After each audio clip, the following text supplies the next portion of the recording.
UK house prices have seen its biggest annual fall since 2009, the last crash and recession. And when you look at this chart here and look at the average house per income prices, the price per earnings ratio, this is the worst it's been in over 150 years. And the last time we had price per earnings ratios as wide as this, we had a 50-year decline in the property market. So are we heading for another major crash? The market's been dropping for the last 6 months. In this video, what I'm going to discuss is now the right time to buy property? Should you wait to see where the market goes? Is the next 50 years the right time to buy property? Make sure you watch on in this video because I'm going to share with you at the end what I'm doing, whether I'm going to carry on buying, whether I'm going to wait to see where the market goes. And if you haven't already, make sure you hit that like button because it really helps this channel.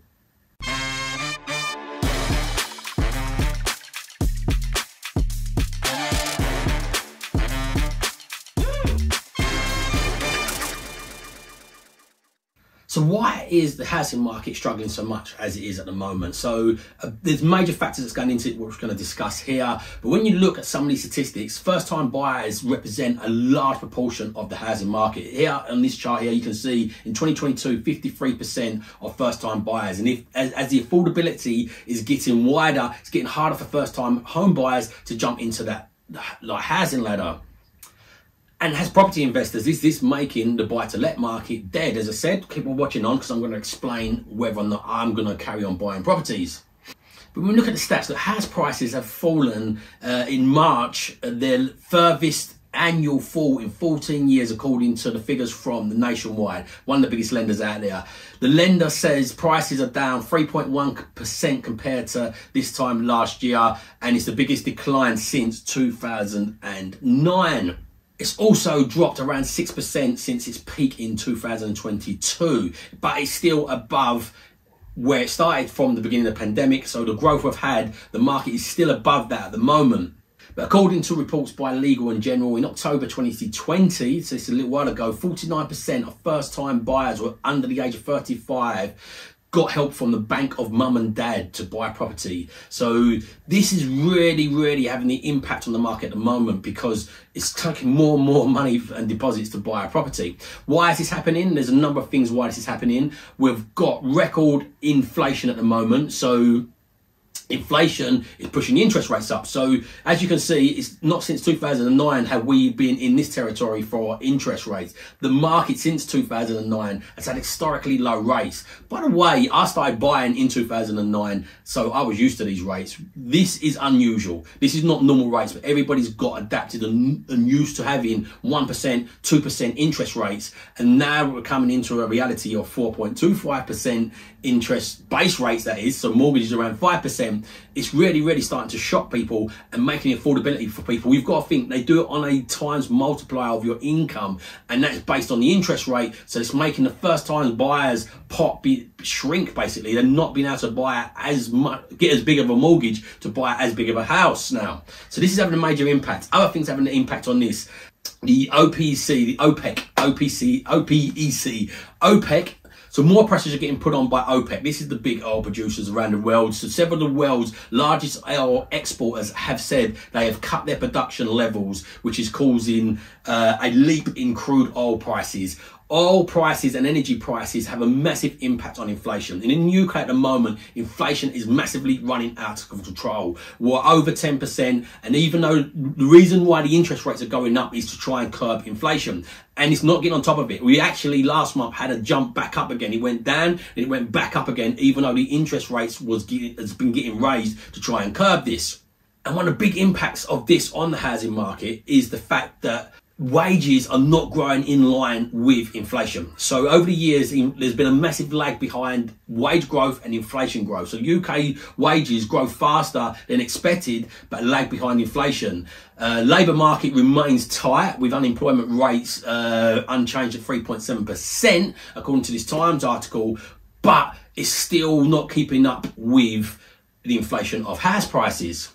So when you look at the average house in the UK currently costs around 9 times the average earnings based on the data from 30th November 2022. The last time house prices was this expensive relative to earnings was in 1876, nearly 150 years ago. So if we go back to this chart, this shows when that was. Look along this line, but also shows when it was higher. And all we got is a decline in prices for a while. How did we climb out of that decline previously? We started building en masse. We started building smaller properties and en masse, because previous to this, they was built quite large. Then they started building smaller properties and building en masse, and this is one of the solutions out of it. Also, like wage growth grew pretty quickly, but when you look at this as a compounding effect, when you look at house prices doubling, so everybody says house prices have doubled every 10 years on average. They didn't for 50-year periods, so all the people reporting this to you missed that part out. So the reason they was able to double is because house prices relevant, like here, when we started doubling at around 1915, they started having a building boom.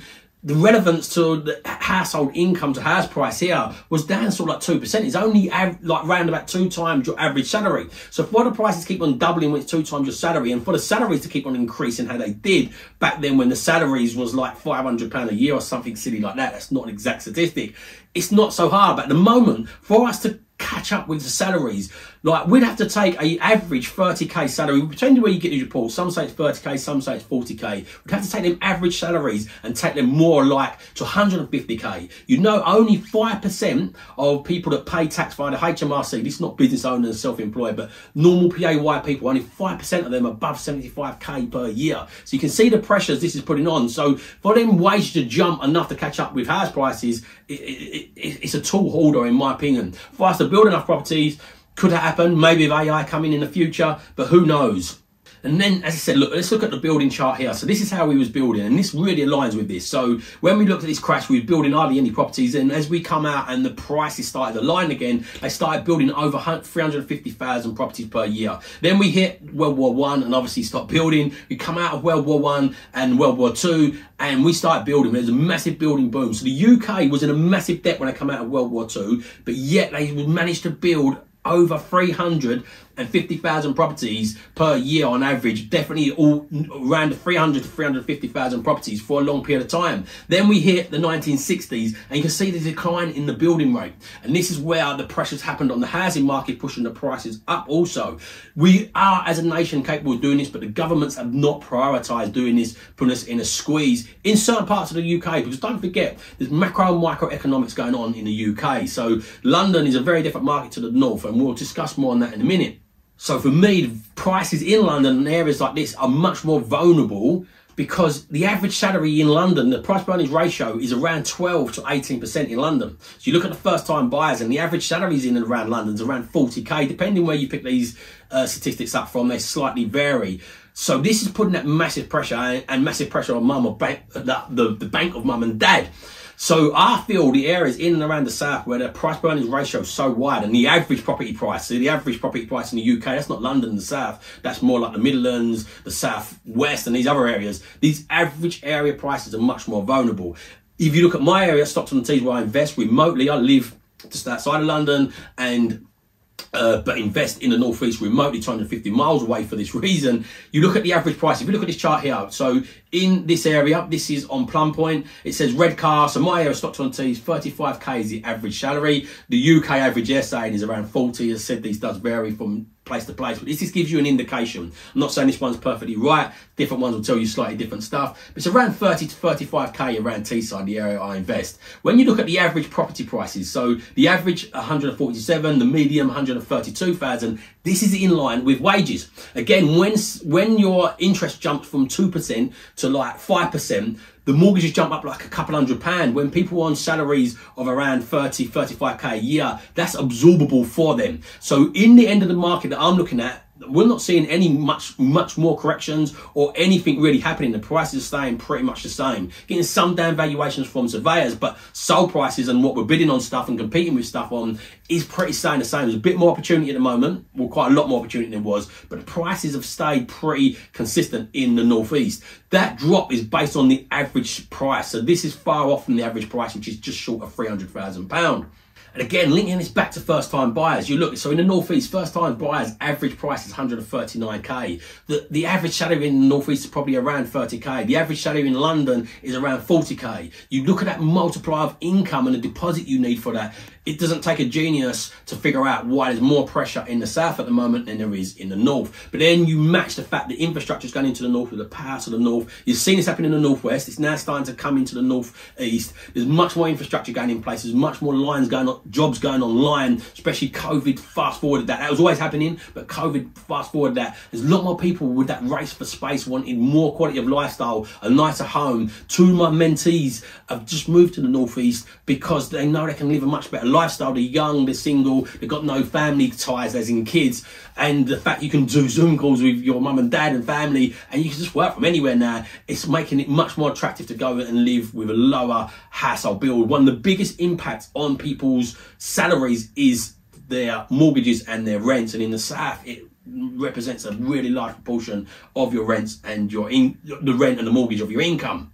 So what do you do about this? Am I still investing? Yes, we're still buying properties because the price per earnings ratio in our area is correct. So if you live in an area like that, fantastic. If you don't, make sure you follow this channel because I'm a remote property investor and I'll teach you on this channel how you can do that. We've also got a free workshop coming up as well. So make sure you join that. We'll go more in depth how you can do that. But the way you build this wealth correctly is by building a property delta matrix. So this is what's behind me here. Let's get it on the screen here as well. Make sure you do the right style investments. So buy to lets are dead in the south and London now. They just don't work. The returns are not good enough. The mortgages are too high. There's no profits in them, and the tax is just killing it in London. But in the north it works. And if you get good foundation in these buy to lets, you can then start your HMOs, your commercial conversions, and your developments. There's opportunity across all of these sectors of owning properties in the UK, but make sure you do the right one relevant to you where you are on your journey. So just ask yourself these questions: money, knowledge, network, time, confidence, courage, and conviction. How much have you got out of 10 of all of these?